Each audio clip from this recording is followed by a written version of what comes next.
Shalom Havrim, James Trim here. Today I want to talk to you about Yeshua's visit to Mount Hermon as recorded in all three of the Synoptic Gospels, and light that is shed upon the behind the scenes, what's really happening in that visit in light of the Book of Enoch. So you may want to get your Book of Enoch out if you have one.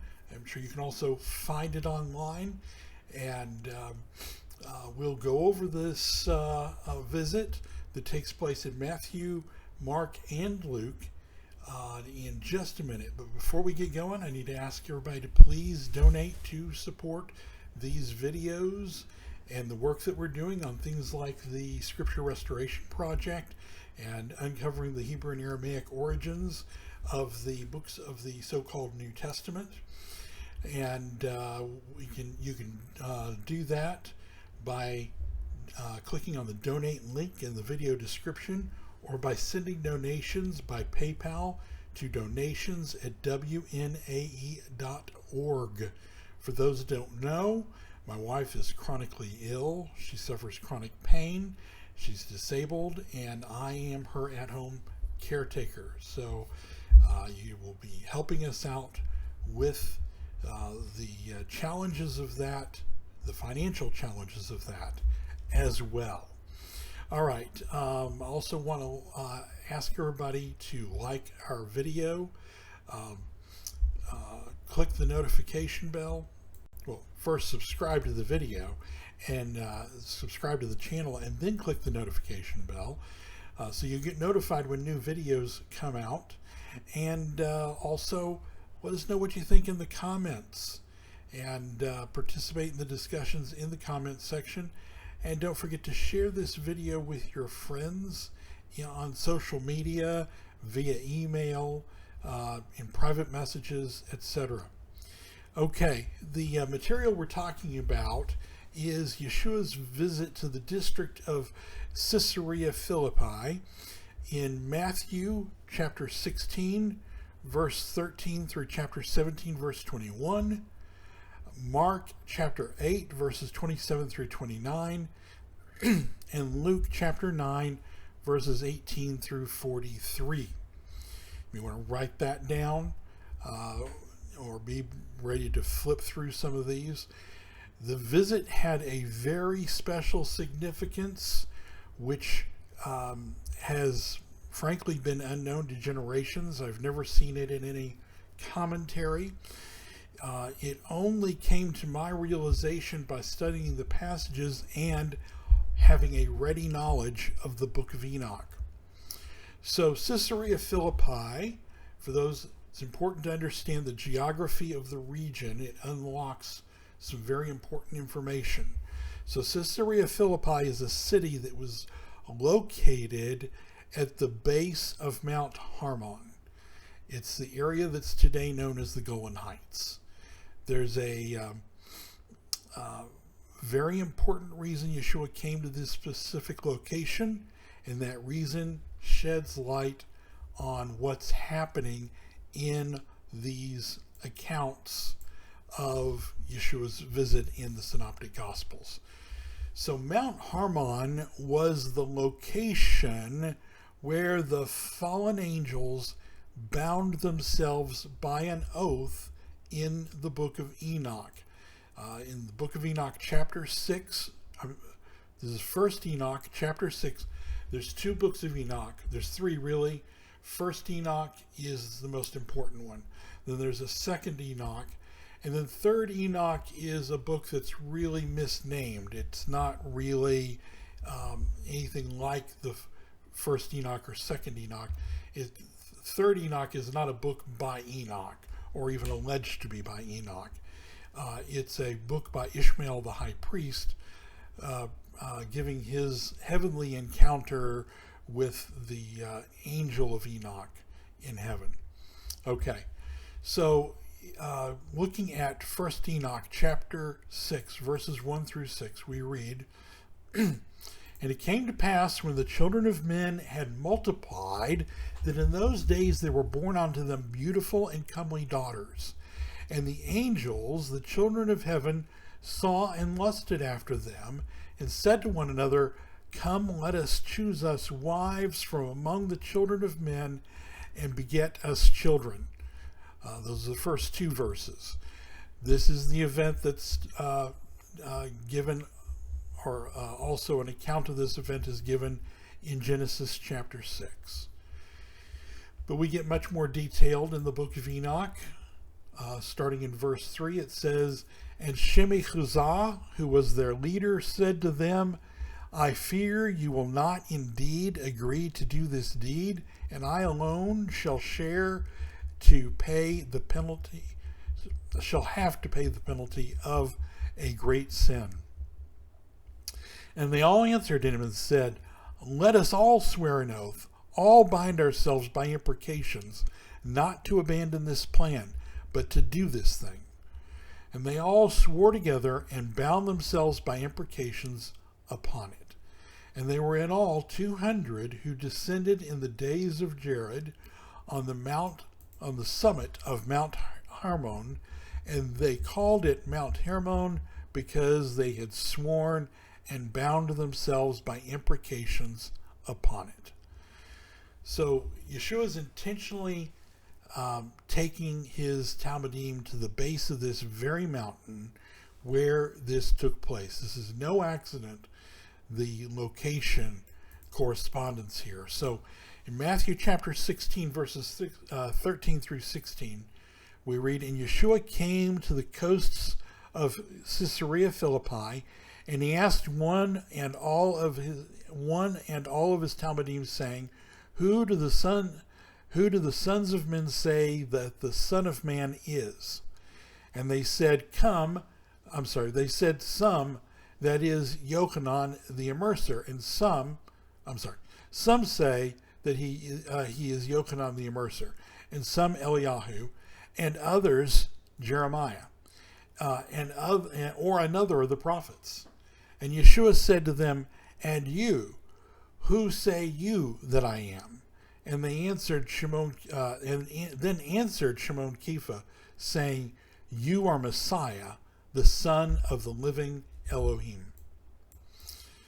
So Yeshua starts out by asking his Talmudim, who do men say that the Son of Man is? Now, Luke 9:18 and Mark 8:27 actually have Yeshua asking, Who do men say that I am? However, they're recording the same event, and Yeshua either said I or the Son of Man, one or the other. I believe the context, as we're going to find out, indicates that Yeshua said Son of Man, as recorded in Matthew 16:13. Makes much more sense, by the way, for a scribe to simplify that with the pronoun I than it is for him to eliminate the pronoun I and insert Son of Man. And then our current versions of Luke or Mark then were simplified with I, drawing from Matthew 16:15 equals Luke 9:20 equals Mark 8:29. The original, the original of Hebrew of Mark and Luke may well have had Son of Man. So Yeshua is opening a discussion as to the identity of the Son of Man.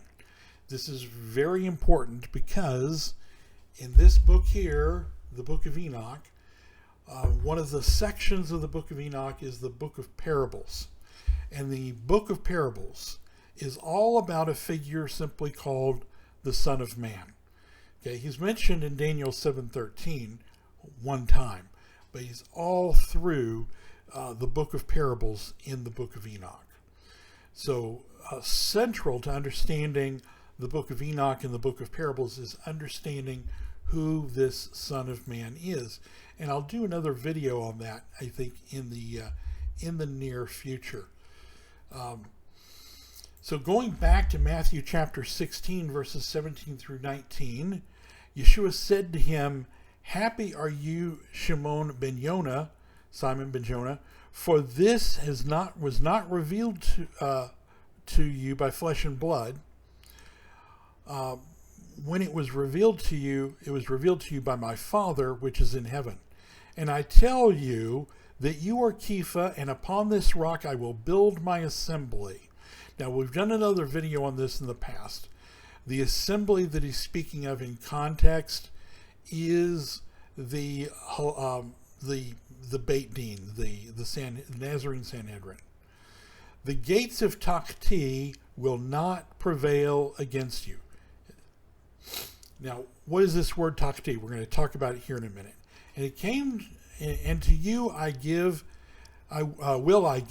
the keys of the kingdom of heaven, and whatever you will prohibit on earth has been prohibited in heaven, and whatever you will prohibit on earth has been permitted in heaven. So, what does this mean? When he says, I tell you that you are Kepha, and upon this rock, there's a word play on the name Kepha. It's clear in Hebrew that it is the revelation of this passage, and not the man Kepha, which is the assembly that's being built upon. When it says my assembly, as I mentioned, we did a whole video upon this on this in the past. It's the court, the judges who will serve in those days. Then we get to verse 19, and to you will I give the keys of the kingdom, and whatever you will prohibit on earth has been prohibited in heaven. And this is a reference to Isaiah 22:22, and the keys of the house of David will I lay upon his shoulder, so he shall open and none shall shut, and he shall shut and none shall open. The key phrase here I want to get to is this word Takti, where it says the gates of Takti will not prevail against you. Now, the KJV has the gates of hell, and the Greek has the gates of Hades, okay? And the Aramaic, Syriac and the Peshitta, Old Syriac and the Peshitta both have the gates of Sheol, which we might have expected to see the gates of Sheol in corresponding to Hades. But in the Hebrew of the Dutley and Münster versions, Hebrew Matthew has the gates of Takti. For a long time, I wondered, why does Hebrew Matthew have Takti here? It's, by the way, Strong's 8482 in this passage. Takti means the very lowest part of something. Takti is the Hebrew word that appears in Job chapter 41, verse 16, where the Greek Septuagint has Tartarus. Tartarus is also the Greek word that appears in the Greek of 2 Kepha chapter 2, verse 4, where we read, for if Elohim did not spare the angels who sinned, but cast them down to Tartarus in the Greek, and delivered them into the chains of darkness to be reserved for judgment. 2 Kepha 2:4. Tartarus is Takti. Takti is Tartarus. They're the Hebrew-Greek word correspondences. Okay? So 2 Kepha is referring to the same fallen angels that we saw in the Book of Enoch, that we read about in the Book of Enoch. And they were consigned to Takti, or Tartarus, which is the very lowest part of Sheol.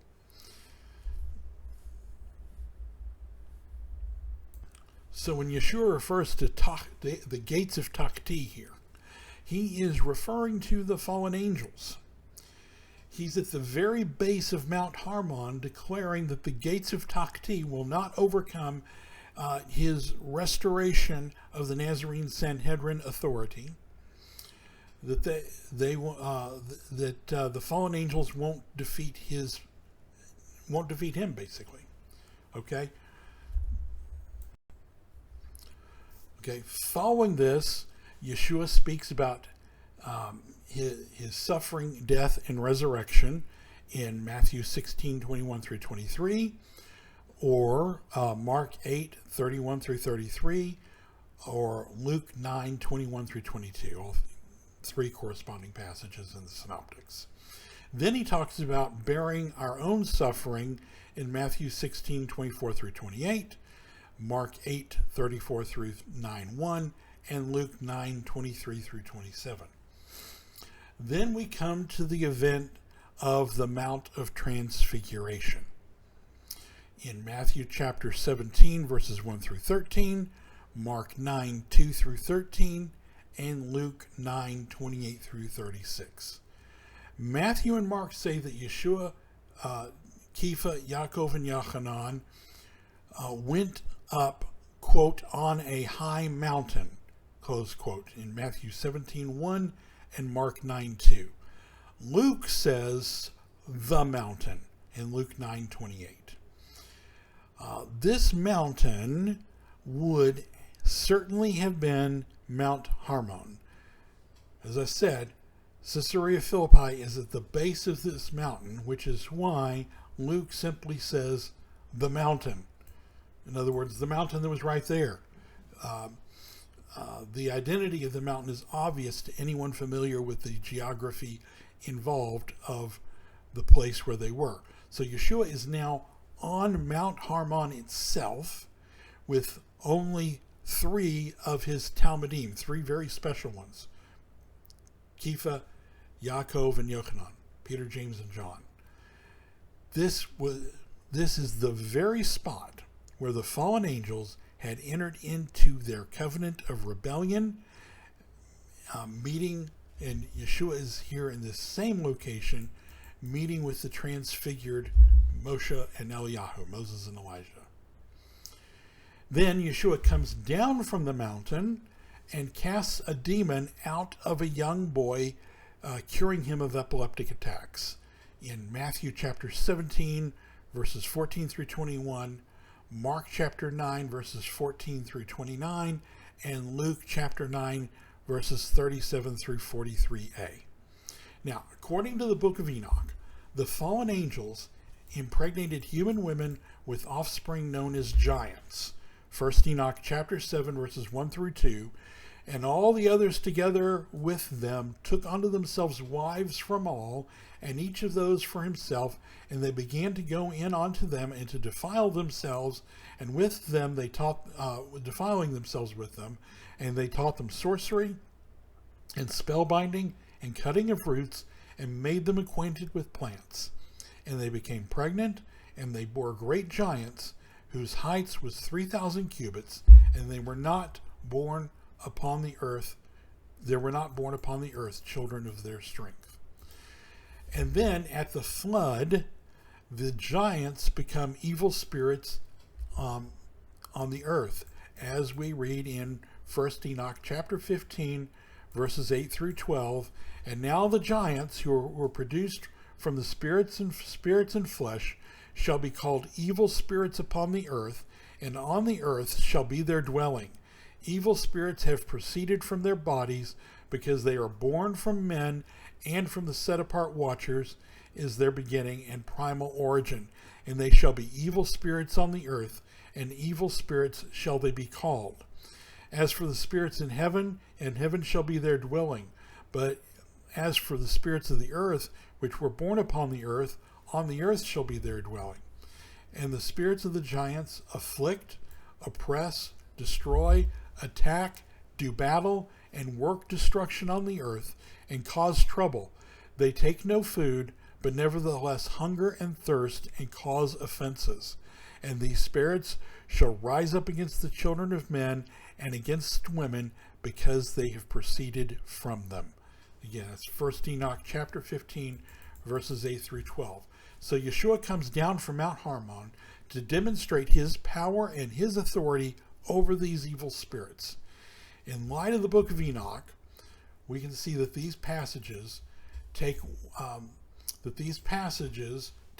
new meaning.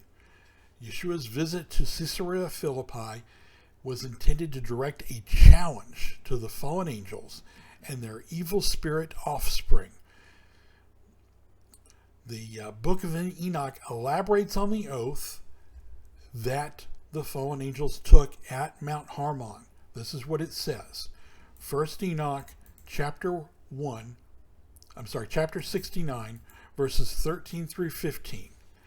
And this is the number of Casbiel, the chief of the oath, which he showed to the set apart ones, which he drew high above in glory, which when he dwelt high above in glory, and its name is Bekah. This angel requested Michael to show him the hidden name, and he might enumerate it in the oath, so that those might quake before that name and oath, who revealed all that was in secret to the children of men.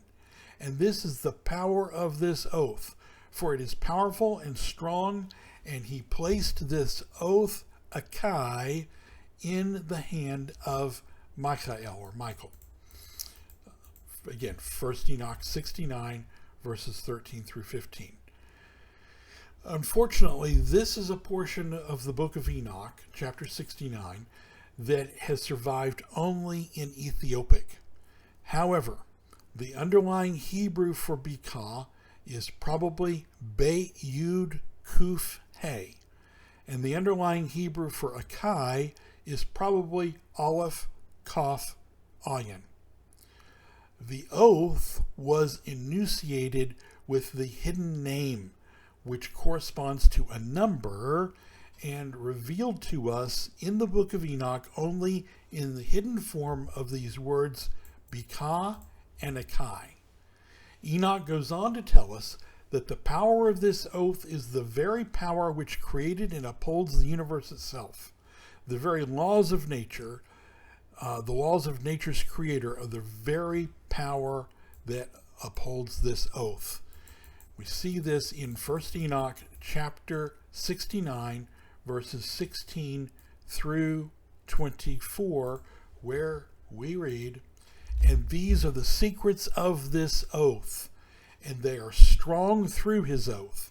And the heaven was suspended before the world was created forever.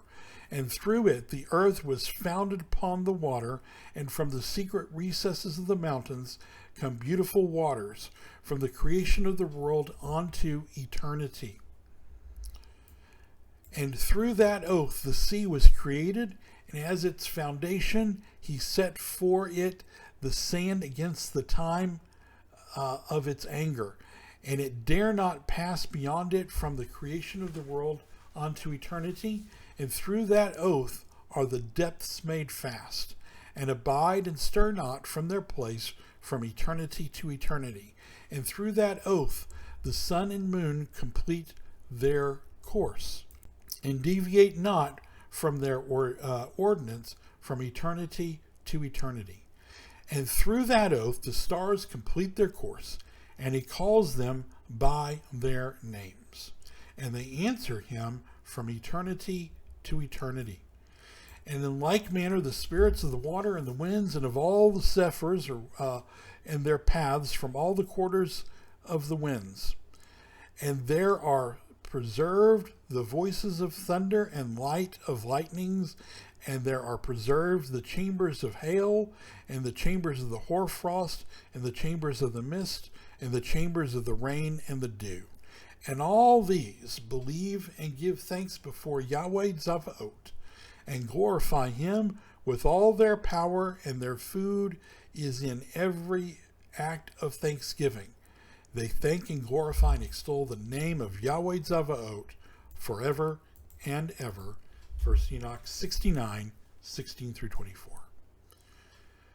Then Enoch reveals to us that this hidden name by which the oath was enunciated is also, quote, the name of that Son of Man, close quote.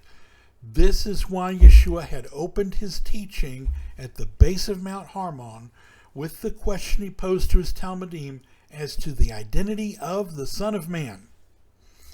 So, 1 Enoch chapter 69, verses 25 through 29, we read, "And this oath is mighty over them. Through it they are preserved, and their paths are preserved, and their course is not destroyed. And there was great joy among them, and they blessed and glorified and extolled, because, and I quote, the name of that Son of Man had been revealed unto them. Verse 27, and he sat on the throne of his glory, and the sum of judgment was given unto the Son of Man. And he caused the sinners to pass away and be destroyed from off the face of the earth, and those who have led the world astray. With chains shall they be bound, and in their assemblage place of destruction shall they be imprisoned, and all their works vanish from the face of the earth.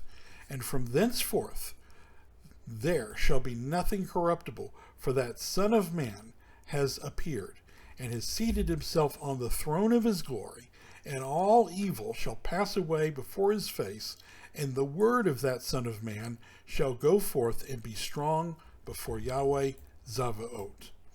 Now let's return to the oath itself. The oath was enunciated with the hidden name, which corresponds to a number, and is revealed to us in the Book of Enoch only in the hidden form of the words Bika, or Beit Yud Kuf He, and Akai, Aleph Kaf Ayin. So what is the hidden meaning of those mysterious words? In Hebrew, letters and numbers are interchangeable. Letters are used for numbers. There is a form of Hebrew interpretation called gematria, which looks at the numerical value of groups of letters and words. The gematria for Bika is 117. In other words, the gematria, if you take Beit, Yud, Kuf, and He, and you add it together, you get 117, which is the same as the numerical value for the phrase Yahweh Elohim. And the gematria for Akai, Aleph Kaf Ayin, is 91, which is the gematria, or the numerical value for Adonai Yahweh.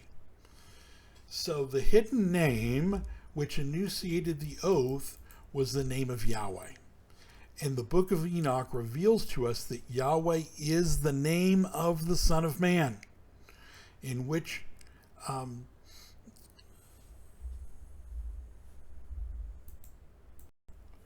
according to the Book of Enoch, the fallen angels bound their oath by imprecation, swearing by the name of Yahweh, and it is the name of Yahweh which has the power to bind these fallen angels, quote, with chains, close quote.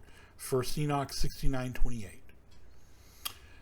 Yeshua took his Talmudim to Mount Hermon, where he asks them about the identity of the Son of Man, and declares that the gates of Tahti, these very fallen angels, where they were being held, will not prevail over his authority.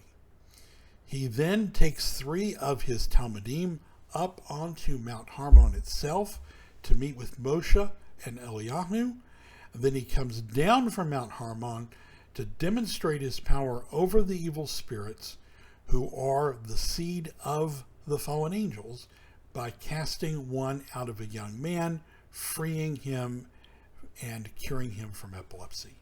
Yeshua's visit to Caesarea Philippi was a direct challenge to the fallen angels and their seed.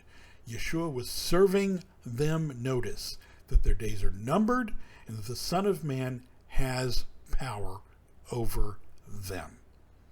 All right, that's it for today. I want to again ask you all to please consider donating to support these videos and supporting this work.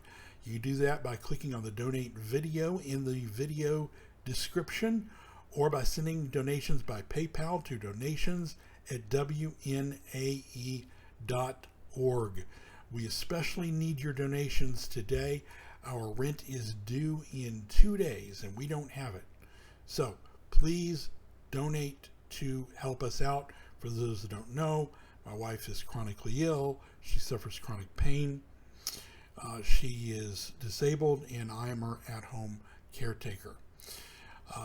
So donate by PayPal to donations@wnae.org, or by clicking on the donate link in the video description.